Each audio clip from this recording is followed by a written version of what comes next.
FIDI down near the World Trade Center Memorial. Thought that would be the smartest place to go, you know, a week after we attack Iran. Well, the train was rerouted because of some kind of... Somebody threw themselves on the tracks. The conductor was frank with us. He just told us. So the train was rerouted through the tunnel downtown. So I was like, well, fuck, let me just check this out. Well, I don't know. The whole day's been kind of like that. It's been kind of wonky. I just went to this Bao Bao place. I paid $5.50 for 5 fried pieces of dough. I thought a Bao Bao was like a pork bun. I thought I was getting 5 little pork buns. But I got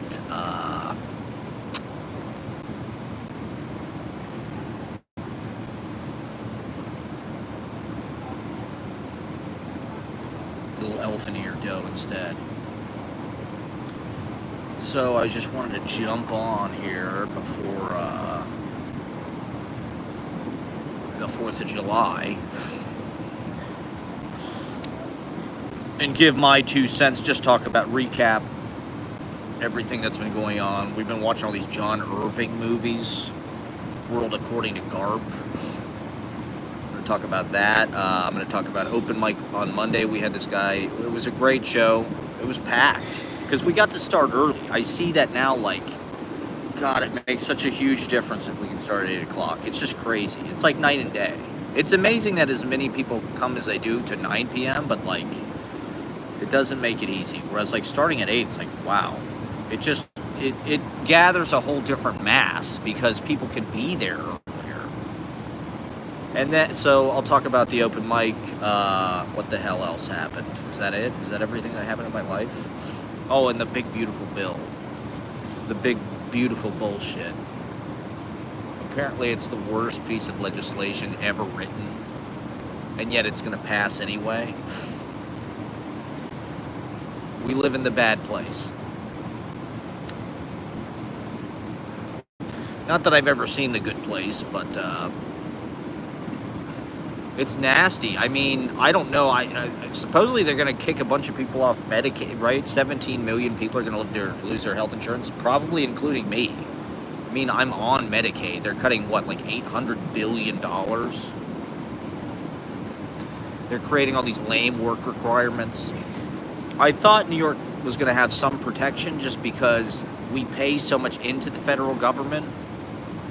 And there will come a point when push comes to shove and we'll just withhold the money. New York will be like, fuck you. We're not giving you our tax money anymore because you're fucking our lives up. I mean, it's crazy. It's becoming apparent just how caught off guard we were by the second Trump presidency. You know, like, the first time they just were so inept and they got shut down with a lot of the things they wanted to do. And so you just thought, oh, they're this kind of harmless, innocuous, bumbling, kind of grifting incompetence. But, I mean, this year, it just feels like this country has been taken by storm. And it's scary. It's been scary because people have been saying this and saying this and saying this since before the fucking guy got elected the first time. And everything that everybody's been saying has come to pass.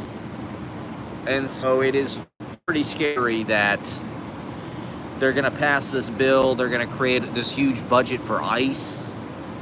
You know, ICE is going to be the largest federal law enforcement agency ever created, which means they're just going to use it to weapons. So how far is this going to go? You know, they're more or less, they said 51,000 people a year are going to die because of the big, beautiful bill. And the cuts to SNAP, Medicaid, right? They're getting rid of all the rural hospitals, basically. And so, all of the MAGA people are on Medicaid, right? That's what Steve Bannon said. MAGA's on Medicaid. And so they fucked around. They're going to find out.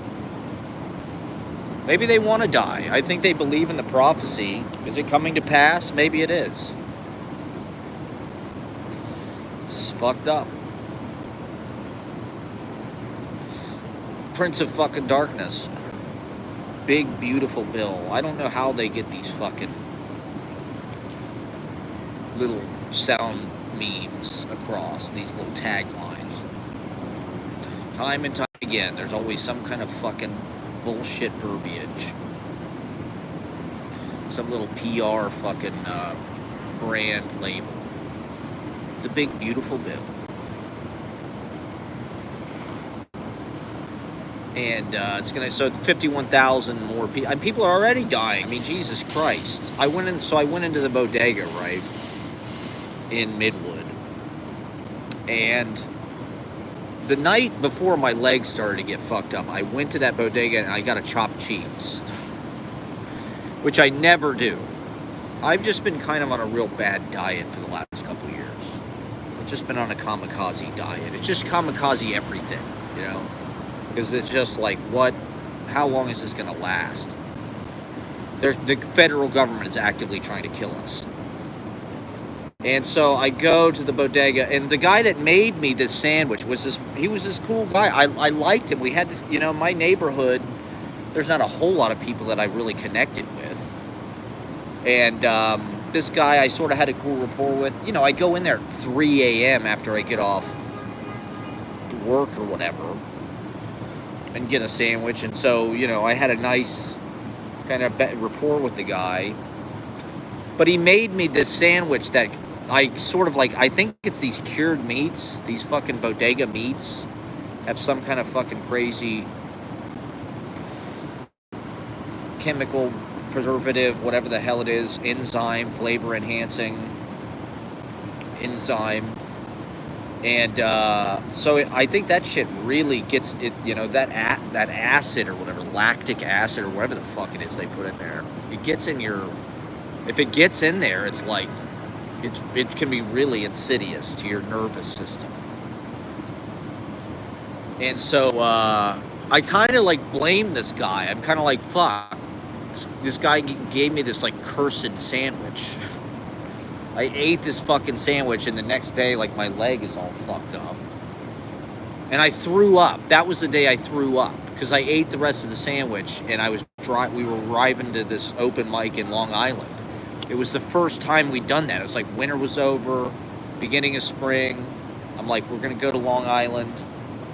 And so we start driving. I got car sick because I was looking at the iPad, looking at the directions.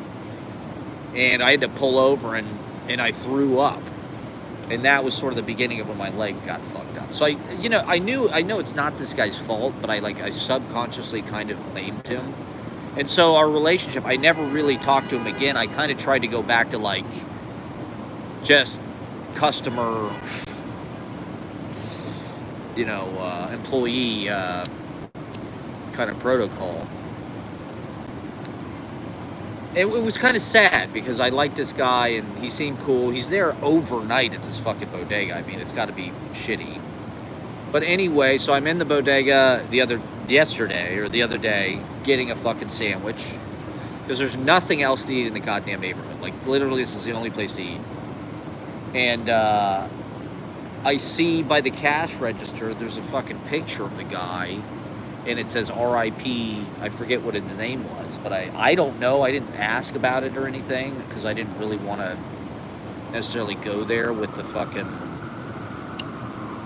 you know, proprietor. But like, I'm curious what happened. I mean, Jesus Christ, you know, this is happening a lot. It just seems like, I don't know, that's an astrological thing. Is it the rapture? Is there some kind of slow rapture happening? Since God, you know, I don't know. Only the good die young. Since the pandemic, anyway. So, and particularly recently, right? Sly Stone, Brian Wilson. I've had a friend who passed away in the poetry world. my bodega guy now. And so, I don't know. It's the hostility of the Trump everything. It just kicks everything up a notch. And this legislation, it's like, Jesus Christ, they're actively weaponizing the federal government against, it's like they want to kill all the poor people. They want to enslave us. And, you know, they want to give the top 1% of the top 1% a $39,000 tax break or whatever. And they want to increase taxes of anybody who makes less than, you know, $200,000 a year, including the fucking poorest people. So it's like this government, it just seems like it's actively going to be hostile towards the people in this country. Cut your Medicaid, make you sick, make you work to death. The algorithm, the optimization has set all the cost of everything, the analytics, the metadata. It's either you get rich or you die. I heard somebody say, you know, the top 1% is inaccurate because it's more like the top fraction of 0.1%. There's like 120,000 people in this country that are like ultra wealthy. And it's like those are the people that are really throwing it out of balance for like the bottom, you know, 300 fucking million or whatever. You know, most of us living, we couldn't afford a $400 emergency, right? Living to paycheck, and it's gotten a lot fucking harder in the last few years because of inflation. Our lives are over because of the pandemic stimulus, whatever. Yeah, so fuck. I got a text a week or two ago that was like, your Medicaid might be changing. It's like, I had nice health care. I mean, I should take advantage of it while I still have it. I got to get to the doctor like next week because I don't know what the fuck is going to happen. Did they pass this thing? How quickly does it go into effect? Is my health insurance going to be canceled immediately? I mean, a lot of people in New York, particularly artists, I mean, if they're out there, Medicaid subsidizes a lot of fucking businesses by giving part-time people health insurance. And, you know, they're not cutting the fucking military budget. The peace hippie president is not cutting the fucking, you know, we need those B-2 bombers and shit. We need those bunker buster bombs.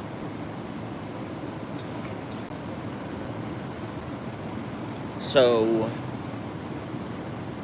I don't think the people, you know, do the people that he voted for even give a fuck? I guess well, the crazy part about it is they're slashing all this stuff, but there's still going to be a huge deficit. It's not like, oh, we're slashing all this stuff and there's going to be a surplus and we're going to save money. It's like, no, we're slashing all of the programs, but we're also slashing all of the fucking taxes on rich people. For what purpose? So they can hoard more wealth, so they can, you know, that money doesn't go anywhere. Jeff Bezos just had a super wedding in fucking Venice, Italy. They should have just dropped a dirty bomb on that. Iran, if you're going to bomb somebody, bomb that shit. Bomb the Bezos super wedding. You know, if you want to see a concentration of the 0.01%, just bomb Davos.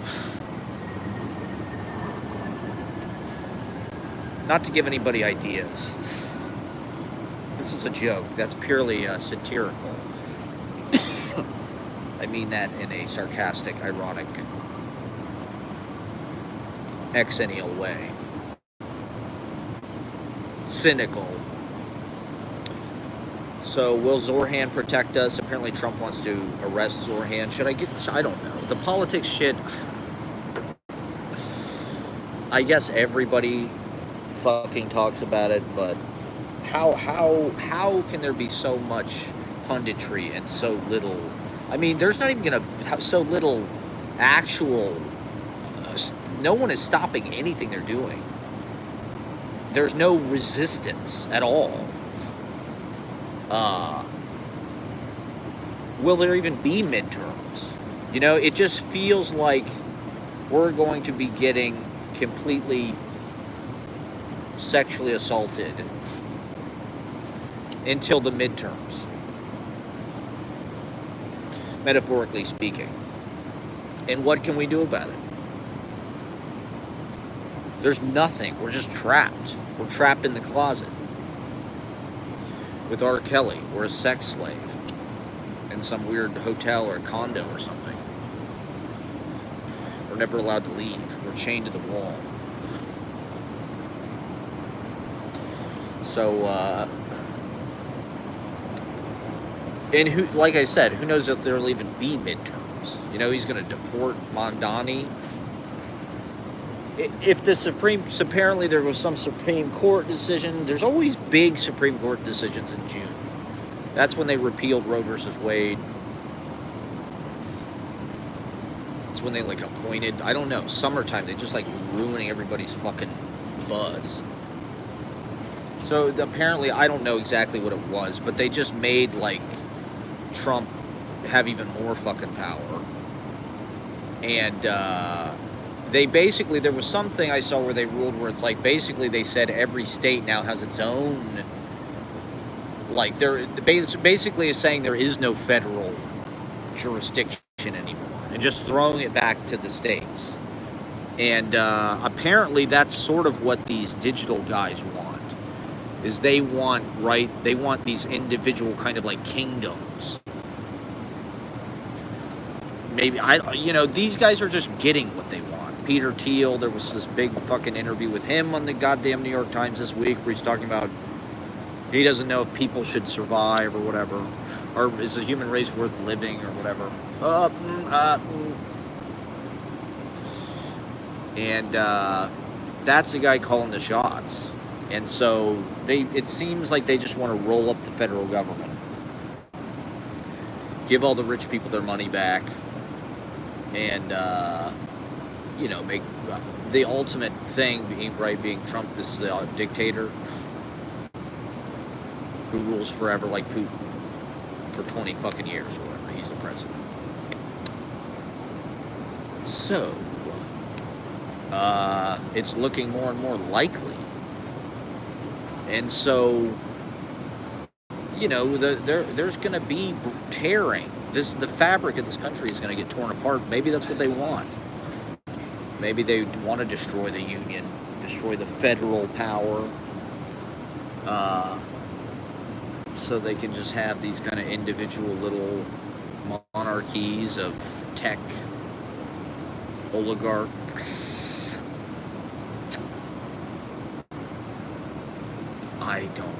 I've been just saying it and saying it and saying it and saying it. The tech, finance, I don't know. It's just that it's attracted some weird people, and it's been dark, It's been dark for 15, 20 years. Bezos, Lex Luthor. We have to watch him and the Kardashians and Leo and Orlando Bloom, and they're all getting off gondola boats.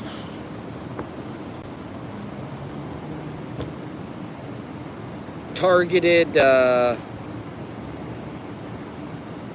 elimination. Alright, so maybe we'll talk about something else. Let's talk about John Irving, and we'll leave when the politics wants to come back, it'll come back. But everybody knows what's going on, but it's just no one's doing anything about it.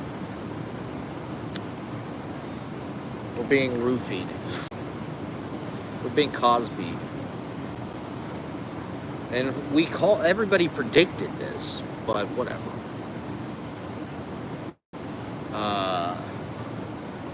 Good for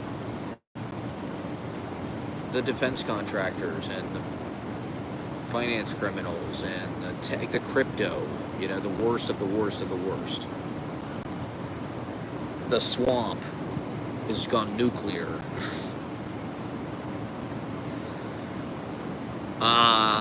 Okay, so anyway, segue. Yeah, we'll talk about, so the open mic Monday, I did want to mention, okay, so we had this guy, and YouTube people I'm sure know about this, is this guy, Adam Friedland. So I'm staying in at the console Monday. The show's about, we started early, like I said. It was great. We started like 8:20. Oh my God, it felt phenomenal. We got to get a quiet hour or something. We've got to continue this.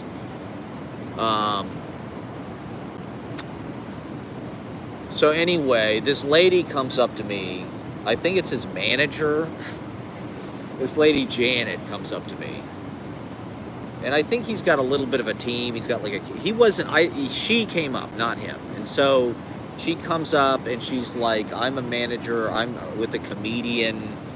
He's like doing a slot, or he's in the neighborhood. He wants to come in. We need to film him. I don't even know. Just doing blah, blah, blah, his set. His name is Adam Friedland. And I'm like, oh, I've heard of him. I thought it was Adam Conover. When she first said Adam Friedland, I thought Adam Conover, because I've seen him in a bunch of TikTok videos, like doing stand-up in Brooklyn and shit, like in a backyard. He used to be on True TV. He's got like that fucking millennial pompadour. The alt-right, he's not alt-right, but it's sort of like an alt-right pompadour. And he's got like horn rims, blonde guy. So I pictured that guy. I'm like, oh, okay, Adam Conover, sure, whatever. I thought it, because like this is something you hear at comedy clubs, right? It's, Robin Williams came in and wanted to do a drop-in, so he took my fucking slot. And so I'm like, yeah, sure, I sort of go back and forth with fucking his manager about, it's an open mic, blah, blah, blah. We can give him 5 minutes, right? And then I'll give him the light, I said. But it's like, but they like, they were really kind of like, we need him to go like now, so it's like, I had to kind of like time it where I didn't want to reveal too much of the list, but he was like right at the beginning. I think he went on at like 8:30 or something. I was like, I do my intro and then I'll put a couple people on and then he, just let me know. He's like out in the hall. He wasn't in the fucking open mic like with the masses. He wasn't like stooping to fucking like hobnob or like or like slum it with the rabble or whatever. He was like in the hallway. Maybe he was working on whatever the fuck he was going to do. It wasn't really clear to me what it was or what he was going to do. They're just like, we need to film this for blah, blah, blah, his show, or I don't even know. Some goddamn thing. And he's on YouTube. He's big on YouTube. I've talked about him probably before. Adam Friedland, Nick Mullen, Stavros. They were Cum Town, I guess. So they've been big in the podcasting game for, since Trump the first time. And they all kind of split up, I guess. I don't really follow them.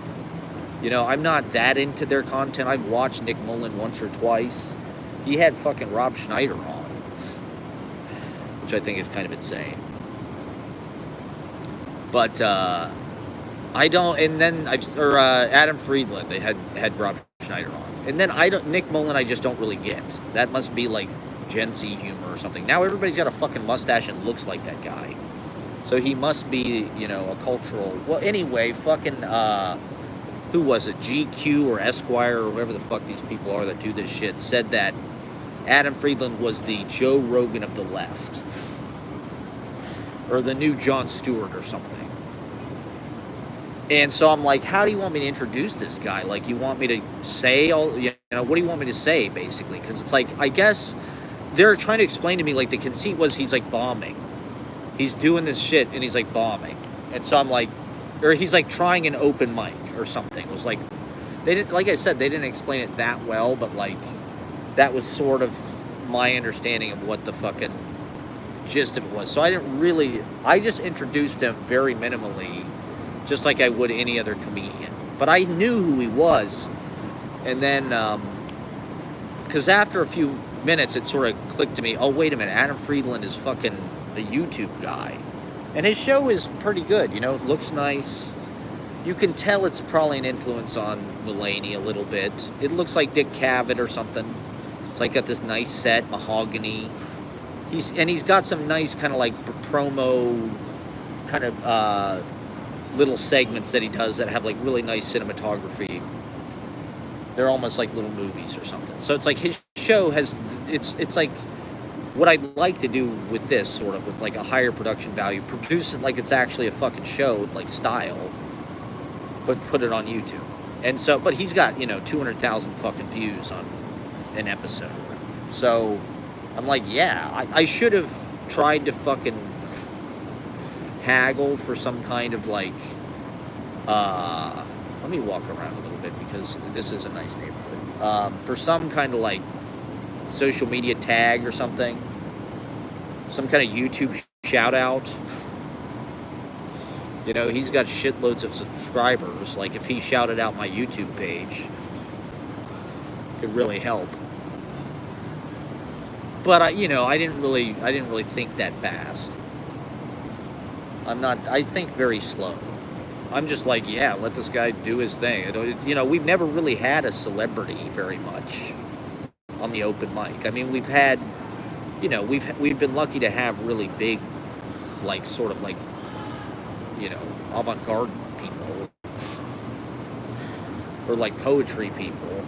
But it's like, we've never really, you know, I'd love to have Janine Garofalo or Todd Berry or, you know, somebody like that, Colin Quinn or something.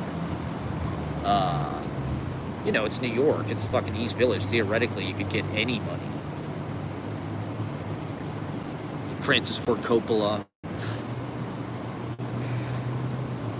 So, hopefully, I mean, it's kind of exciting because, I don't know, the open mic's been really unexpectedly busy. It usually drops off in June. I think people are just not traveling, or people don't have money. They want to get out. You know, people can probably sense some kind of impending God knows what. Alligator Alcatraz.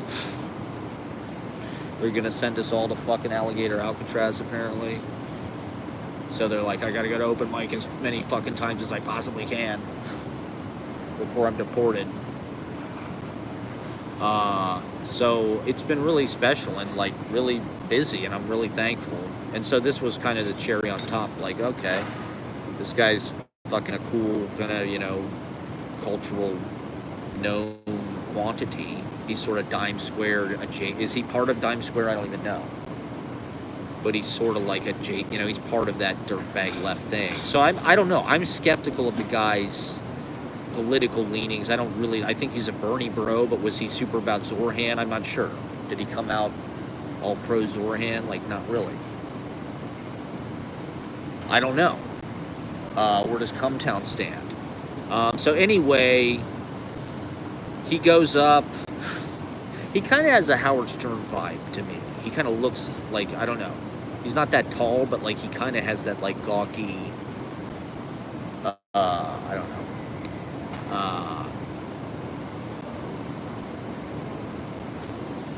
You know, he's got a cool vibe. You know, I don't necessarily think he's like uproariously hilarious or anything, but like I can kind of see why he's, you know, caught on. I don't think he's the millennial Jon Stewart or the Joe Rogan of the left for that matter. I don't think they have nearly that many followers. The left is a lot more fragmented in a way. And I mean, particularly when it comes to like, I don't know, the Israel-Palestine thing. It's like, so anyway, he goes up and he's got like, this guy's like filming on like an iPhone. He's got this guy who's like in the front who's got like some kind of heavy duty iPhone or something. So I don't know really what it's going to look like, or I don't know, you know, if I'll ever even hear about this. But, you know, maybe they'll fucking, I need for a walk here. Just get this shit moving. God, there's like both joints already? No, let me check. No. It's just such an interesting neighborhood to walk around over here. Yeah, so like come back.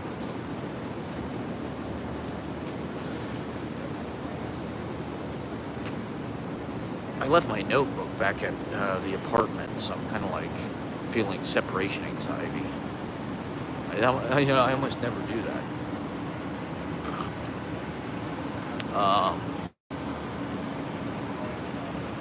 And it's almost finished. It's like I just need to finish it. Oh, there's Morton's, the steakhouse. Morton's, the steakhouse, NY City.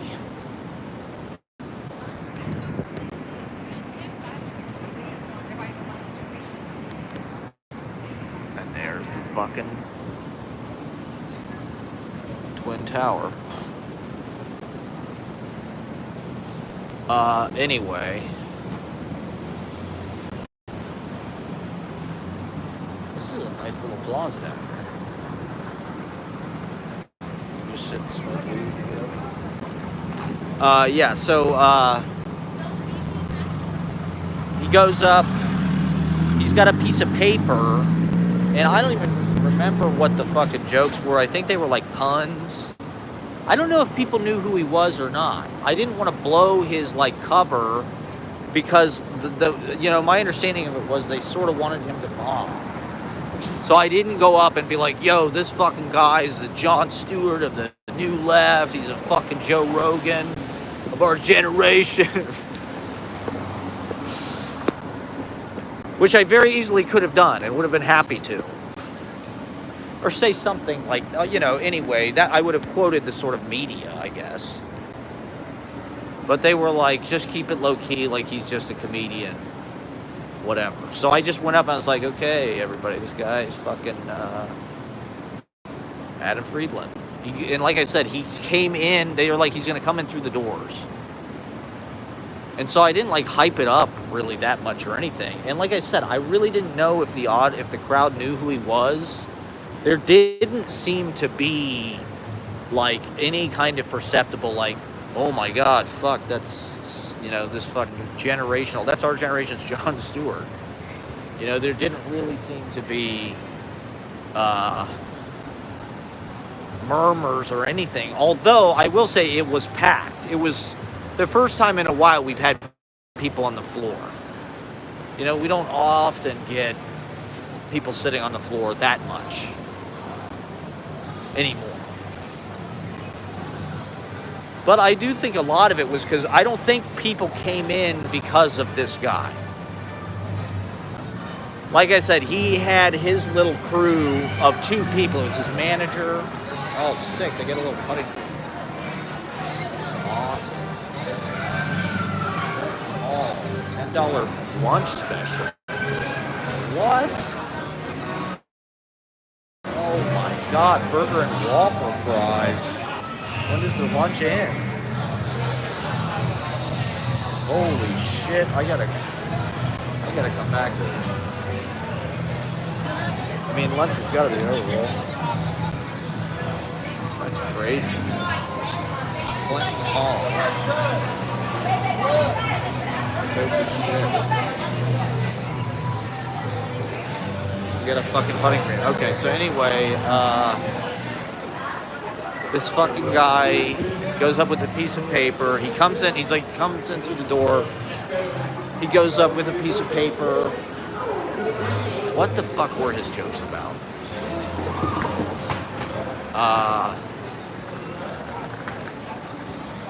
I can't remember, but like he did get some applause for something he said, which is very rare, actually. The audience does not really applaud at comedians that often. I mean, for one thing, they usually don't go up that early when there's like a lot of people because, I don't know. But he did get a little bit of applause. And so, to be honest, he did respect the 5-minute time limit. I didn't even have to give him the light. He was just done. He looked kind of nervous. Or like he looked like, he was sort of not trying to make eye contact. He didn't want to be recognized. That was kind of the vibe in a way.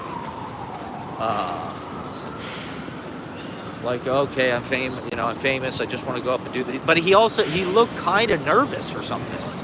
Like, okay, this is just some open mic crowd. Like, are they gonna like what I do? They're not like people that bought tickets to see him. They're just here, and they're all artists. They're all cool, sexy, creative New York downtown people. The height of their youth and power. And so I don't know. Maybe he was intimidated or nervous or something. In any case, he got a little applause, for Christ's sake. The bastard. And so they come back and they're like, the camera guy comes up and he's like, we want to do it again. Because we want less laughter. We want less reaction. People laugh too much. We want, I guess they want him to bomb. I don't know what the hell they want. Because when he went up, so I'm like, well, it's a fucking open mic. Like, I can't just put somebody on twice. We don't really do that. Especially because they don't want me to get up in front of the audience and explain it. Like, if I could have just explained it and been like, hey, we're filming this fucking thing with this sort of famous person for a goddamn YouTube or something. Let's get psyched about this. That would have been easy to do. And I think fun for the audience. But, the Blarney Stone. Gotta love it. There's some cool shit down here.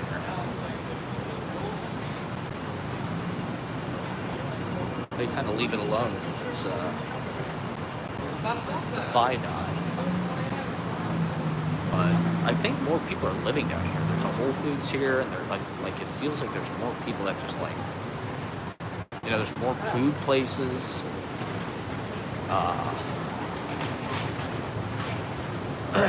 I'd live down here. I think it's awesome. I mean, look at this little pedestrian alley here. Super cool. Very narrow, kind of.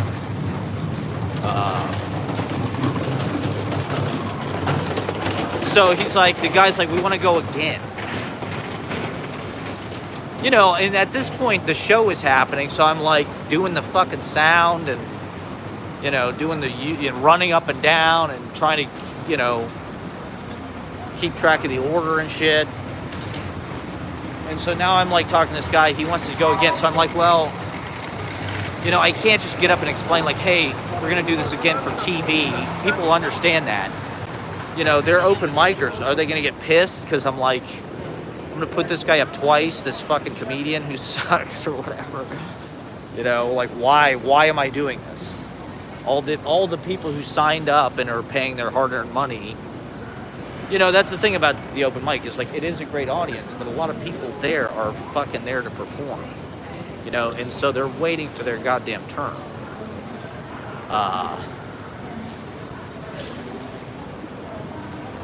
They're not there to fucking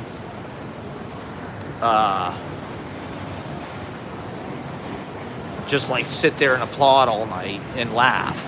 They're nervous. They're fucking stressed out. They're anxious because they have to wait and wait and wait and wait. And this fucking comedian gets to go up twice. So any case, I'm like, yeah, we can put them up again, but and they're in a hurry. It's like they need to do this now. He's like, can they go next? It's like, Jesus Christ. It's like, I'm doing the best I can here. I guess they wanted an open mic. The idea is he's doing an open mic and bombing or something. So it's like he couldn't just drop in at a comedy club maybe or something. I don't know.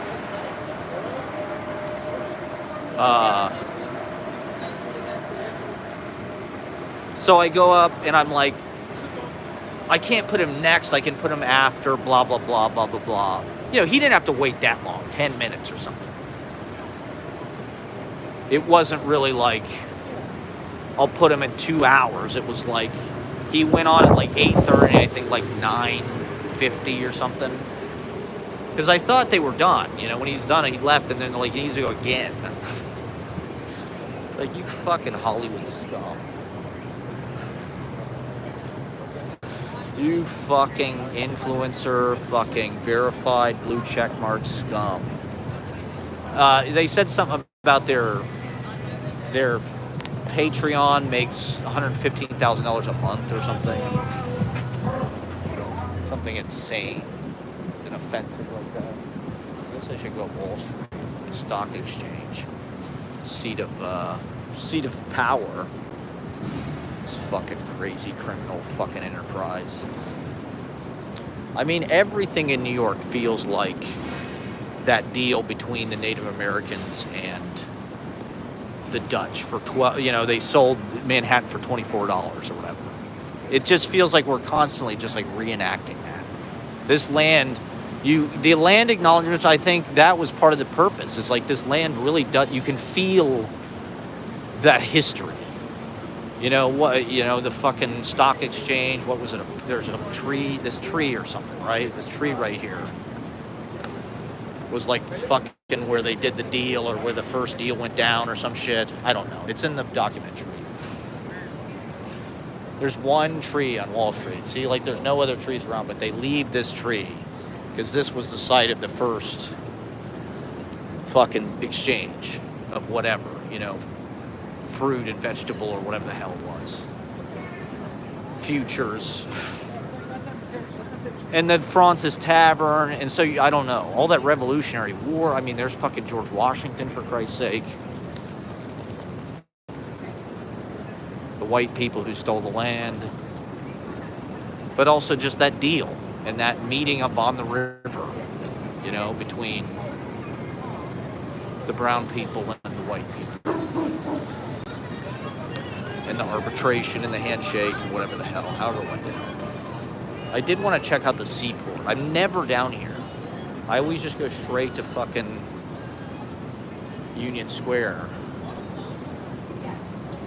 But there's a lot to explore down here. Yeah, so it's like, the guy's like, can you go again? So I'm like, I put him after Gwen. I thought it'd be interesting. And I noticed that the camera guy, I mean, it figures that the day they come in to film some kind of fucking YouTube show, I look like complete shit. It's like the first day I've ever not worn any kind of, you know, like, suit or anything. I wore this because it's Pride Week and it was like super fucking hot. So I'm just like, you know, this kind of works for Pride Week. I look like a big rainbow flag. Tiffany. Oh, there's the Trump building, by the way. I remember 40 Wall Street when I first came down. When I first came to New York. You know, this is obviously one of the first things you do. Go to the ground zero. Go to the fucking Wall Street. And you see Trump Wall Street. The Trump building. And that was 2004. 12 years before our long national nightmare began. Our 2-decade-long national nightmare. There's Delmonico's down there. Maybe we'll go down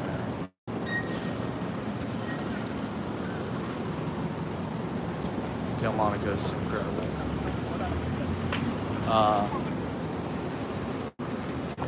So I probably got about 40 minutes left or something.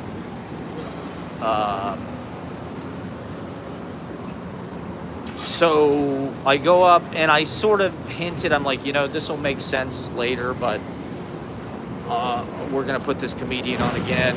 Give it up for Adam Friedland. So he came up and he did his jokes a little bit. He wasn't getting the reaction that he wanted. And so he said, no, and then he just started kind of directing. You know, which, like, nobody, you know, if they just wanted to get a certain fucking reaction from the audience, it's like we could have just told them and we could have just done it. which is basically what he did. He's like, he basically just did the slow clap. He points to somebody, he's like, you do a slow clap, and then everybody else kind of join in, and then go nuts. So it's like, what the fuck? They wanted some big reaction where everybody's going crazy. And so it's like, if he wanted that, we could have done that. But in any case, the second time he didn't really do his act as much. He kind of did. And then he, like I said, he just kind of directed the audience to like do this slow clap thing. Which, like, you know, he got what he wanted. The guy filmed it. He filmed some of the other acts too. So I'm hoping whatever video it shows up in, if it shows up in something, that some people get some screen time, you know, on some kind of cool, hip YouTube podcast, Jon Stewart. I mean, you know, that's pretty fucking crazy that they'd even say that about something.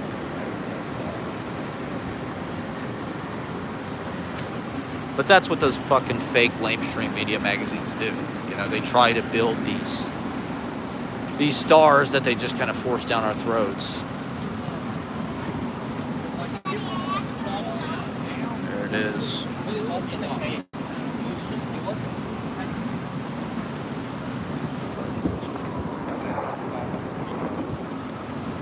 Not that anybody's fucking watching.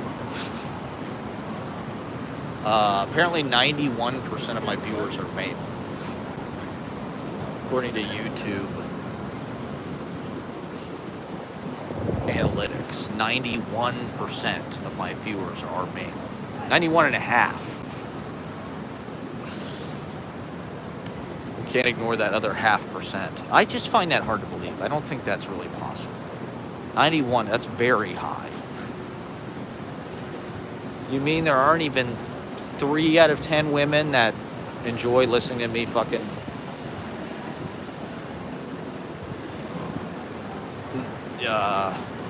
kvetch? This is a nice street. And then Stone Street, of course, right over here. Like we'll go through there.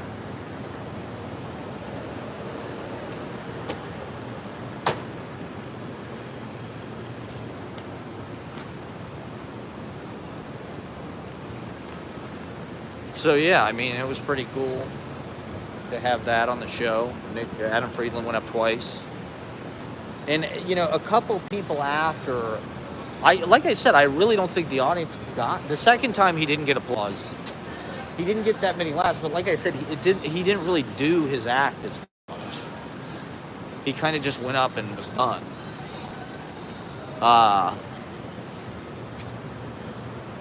So, like, I don't know if it was right after him or a couple people later, I went up and like, you know who that is, right? It's like, this guy's, and I said he's the millennial John, and somebody in the crowd goes, he's the Joe Rogan of the new left. I'm like, yeah, there you go, he's the Joe Rogan. We just had the Joe Rogan of the new left on our show. So, I don't know, I mean, maybe New Yorkers are just so fucking cool and, kind of jaded or whatever, that they're just unimpressed by anything. But I think that's pretty cool. You go out to do a fucking open mic and, you know, you perform with somebody who's, you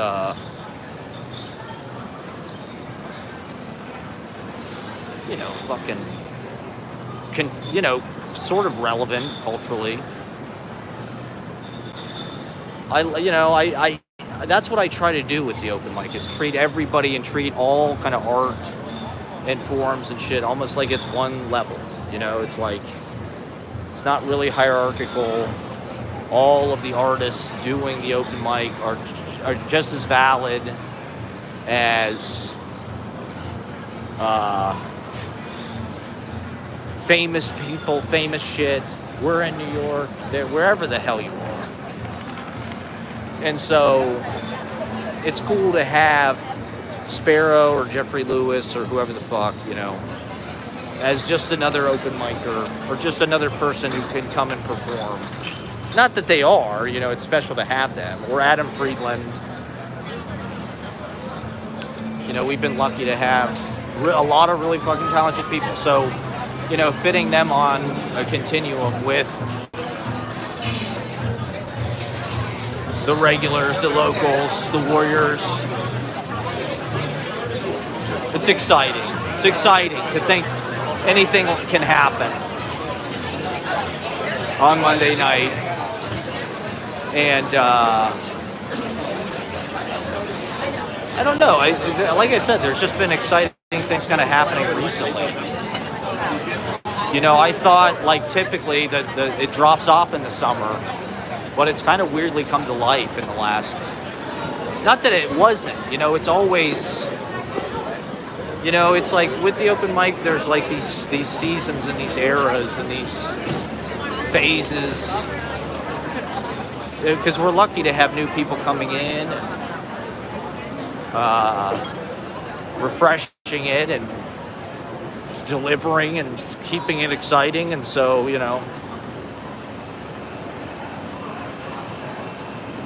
just another fucking chapter. Having Adam Friedland on the fucking thing. Yeah, so that's South Street right there. Was that exciting for everybody? Probably not. Okay, so what else? So I did want to also talk about these goddamn John Irving movies that we watched, which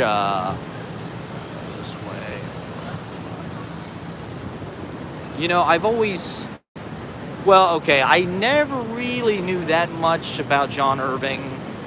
World According to Garp used to always be on TV. It was one of those things that it was like, you'd always see it like on fucking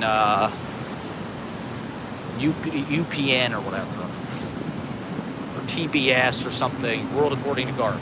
And it would take forever, but I never actually watched it. I'm like, what the fuck is this movie? It's Robin Williams, and I never really could figure out what the hell World According to Garp was. But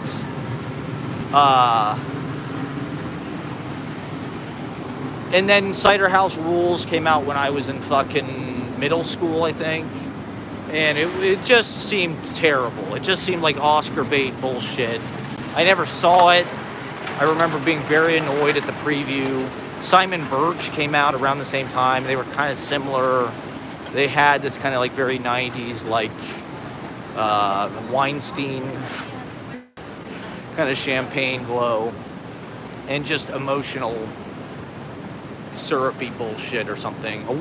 Oscar bait. They're just so obviously Oscar bait. They're made to do that. Not that I ever saw it. I never actually saw Simon Birch. And I didn't even know, John Irving was not really on my map as like even some kind of writer that I needed to fucking read or anything. And then a couple weeks ago or something, I was reading, or, there was some Matthew Weiner thing from Mad Men. And he was talking about how, one of the interesting things about Mad Men is the Dick Whitman backstory, he was saying, was a novel that he had written about 10 years earlier that he had in a drawer, like one of the characters on Mad Men. And he said it was like magical realism and John Irving and like this kind of family coincidence, kind of like history thing. And like Gabriel Garcia Marquez, 100 Years of Solitude. So with Mad Men, he took this novel and he took the Don Draper character and he realized that he could use all of this stuff from the novel as sort of Don Draper's backstory. So all the shit about his dad being kicked by a horse and being a whore child and, all of the kind of like Depression era Don Draper like lore, Korea, that's all sort of Matt Weiner's. It's all from his fucking novel, which was an attempt to sort of do, like he said, and I read 100 Years of Solitude in college, just on my own, not in college, but just like, on my own time, and it was like my favorite book. I mean, it blew my fucking mind, and like, not maybe necessarily like the magical realism part of it, but kind of the part that Matt Weiner is alluding to, where there's like this weird, like the way he talks about like generations, and like the grandparents have a lot in common with the grandchildren. And like there's a weird, the scope of it, right? Because it's 100 years of solitude. So it's all about this family and this Macondo, right? Macondo is like a village or some shit that they live in. And so it just follows this whole, the history of their country, you know, the Banana Corporation, the dictators, whatever it is, over the course of a century, right? And then there's crazy shit that happens that's like magical realism. But it's, I don't know, to me it was more about the way that it seemed accurate about, I don't know, kind of the mystery of life and time and like I said, families, genetics, the rhymes, the echoes, the kind of eerie synchronicities or whatever of history, of just like the way events kind of unfold. But also, you know, as a novel, sort of looking at it in this miniature society, Macondo. And so I was like hooked on that shit. You know, like I mean, when I was in college and sort of coming out of college, really what I was writing before poetry was fiction.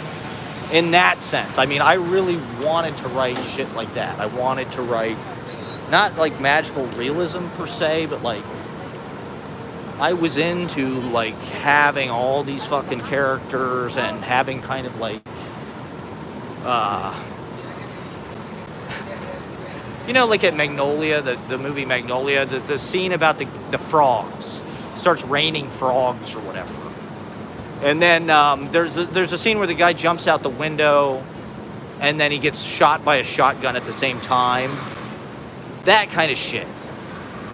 You know, where it's like there's like these weird moments where things just kind of lock into place. Moments of fate, destiny, whatever the hell. That kind of define us. But even shit just in your everyday life, like running into somebody on the street, you know. The odds of that happening. It seems like it has to have meaning in some way. And so, yeah, my fiction it was not like autofiction, right? It was not like this non-fiction where nothing fucking happens. I mean, it was like, I wanted to write about these big family, like sort of like Glass Family or Tenenbaums, you know,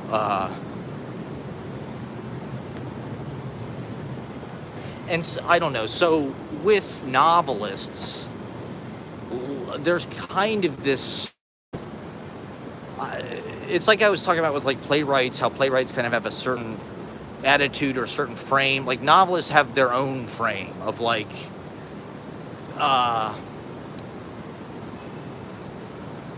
like the way these events unfold in this John Irving book. So like I said, he was never on my radar, but when Matt Weiner said that the Dick Whitman stuff was sort of influenced by that, because you know, the literary influences of fucking Mad Men, it's like, it's kind of obvious to track certain things, but I was not really familiar with John Irving. And so, which way is it to the fucking seaport? That's the World Trade Center, okay. Damn, wow, why am I fucking upside down?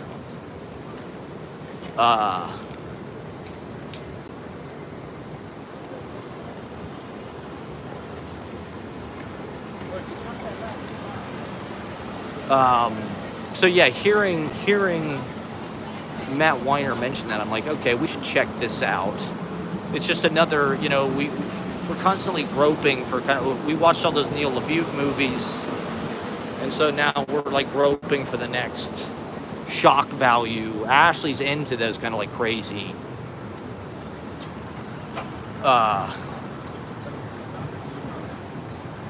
taboo subjects and storylines and shit like that.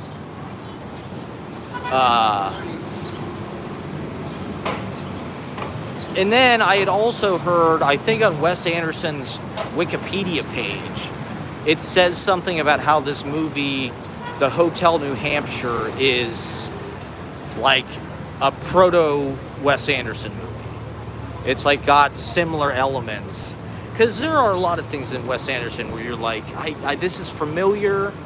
It's ingenious that he picked to use it in that way, but it's like, what is this? It's like from a children's book or something. You know, like all that shit in the Tenenbaum house and like that whole beginning sequence that's sort of like Magnificent Ambersons. It's like, pickleball. We're at the Seaport now. So you're like, what the fuck? Where is this coming from? It's like it's familiar, but like you're not totally sure where or why.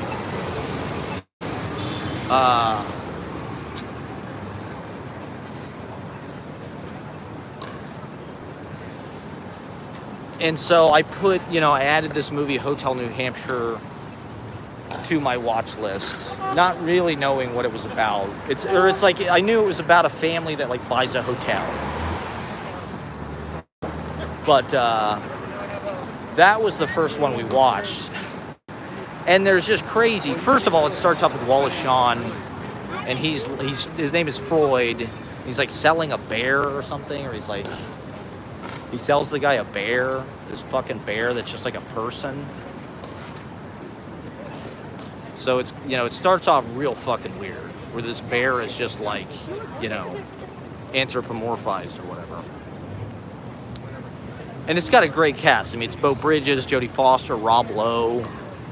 And it just has that feel of kind of like New England, literary, like fucking Franny. And I think that the girl character's name is Franny. Jodie Foster. Her name is Franny. And so,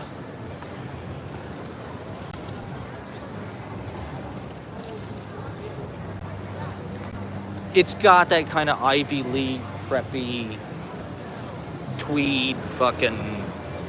Because it's a Hotel New Hampshire, right? So it's very New England. But it's like, there's just so much fucking story in this movie. It's just like, all this crazy shit happens. There's a plane crash, and they move to Europe, and there's a fucking bomb that goes off, and characters lose their, it's very like, it's very triggering. Let's just say that. I mean, oh no, I'm gonna hear that stupid song all my, because it's like Jodie Foster, trigger warning. She gets gang sexually assaulted.